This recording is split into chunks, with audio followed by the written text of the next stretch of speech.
The other week we did something that we hadn't properly done in the 9 years of running this place.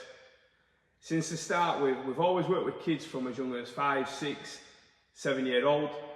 We've seen so many go through different phases, in some cases teenage years into adulthood. And we sat down and we went through the stories, and we've always done reports, put data together, every programme, every year, impact reports, outcomes logged. In this instance, though, we looked at looking at the actual people that come through the door, where they started, what they went through, where they are now. All of it laid out together for the first time, instead of broken up into separate years and separate programmes.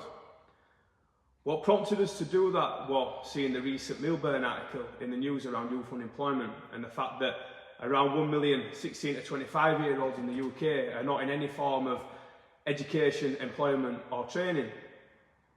Training Cave runs NEET programmes, so we know it well. But the more that we read into the article, the more we saw the bigger picture. And now not just Training Cave, but other similar organisations like us are already doing the work to combat the problem. From our point of view, this is the pattern: we catch young people early, not at 16. In some cases we do, but the majority come from a young age, not when a school or a parent's already run out of options. At a young age where most services haven't even started looking yet. At that age, you can't fix things with a form or an appointment. You have to actually spend time with the kids week after week. And now we're starting to understand this area a lot more. What's changing what we do? It's that we can now explain it properly, professionally, instead of just knowing it in his gut and going by what we see. We're noticing what gets missed. A kid who can't sit still because something's genuinely going on, not because that they're being difficult. A kid who's quiet in a way that ain't just shyness.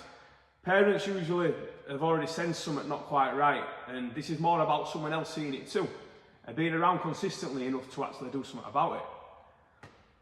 We've had young people arrive with things going on that aren't being picked up by the system, not because anyone had failed them, but because it just hadn't been caught. We'd noticed, we'd adjusted around it, we kept showing up. And some of those kids are adults now, they're in skilled trades, they're serving the country. Others are travelling around the world, standing on their own 2 feet, in a way that wasn't guaranteed when they first walked through the door. And not all of that came through anything that you'd call education in a traditional sense either. A different route. Someone had joined as a member, a couple of years in, they're volunteering, they're helping out with junior sessions. A couple of years after that, they're coaching properly, paid on the team. And here's the part that reading it all together really showed us, that it wasn't about separate decisions along the way or even a clear plan.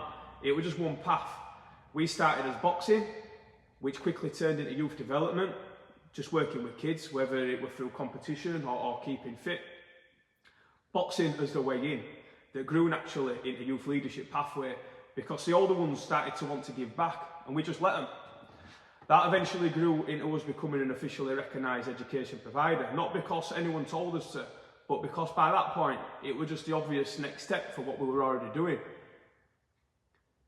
Nobody planned that as a strategy from day one. It was just the right thing to do at every stage in that order.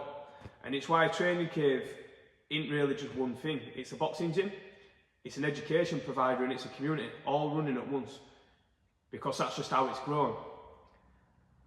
Parents don't need to have all the answers, neither do we. I'm a parent now myself. I wasn't when we first started Training Cave, and I see things very differently now. Parents work like mad. They're juggling so many things. Schools, local authorities, they're stretched more than ever. We're not trying to replace any of them. We just play a part alongside parents, teachers, councils and other services, trying to fill a huge gap that's been left from youth services being cut over the years. That's what organisations like us are out there for. Not just Training Cave, grassroots clubs, community organisations like this, they exist up and down the country. Quietly doing this, catching things early, staying present, long before a young person's problems becomes anyone else's emergency. And now we're talking about that. There's a figure that's been getting used a lot recently in the article, and it's that youth disengagement costs the UK around 125 billion every year. And separately, in another research part I looked at, the communication, the youth services has found that every £1 spent early saves nearly £6 in the future. Now, we didn't build Training Cave to hit that number, we just built it because it was the next step, the right thing to do. But if you're wondering why organisations like us matter, that's why. It's not just not just the right thing to do, it's the cheaper one in the long run, whilst also making a massive difference to an individual's life.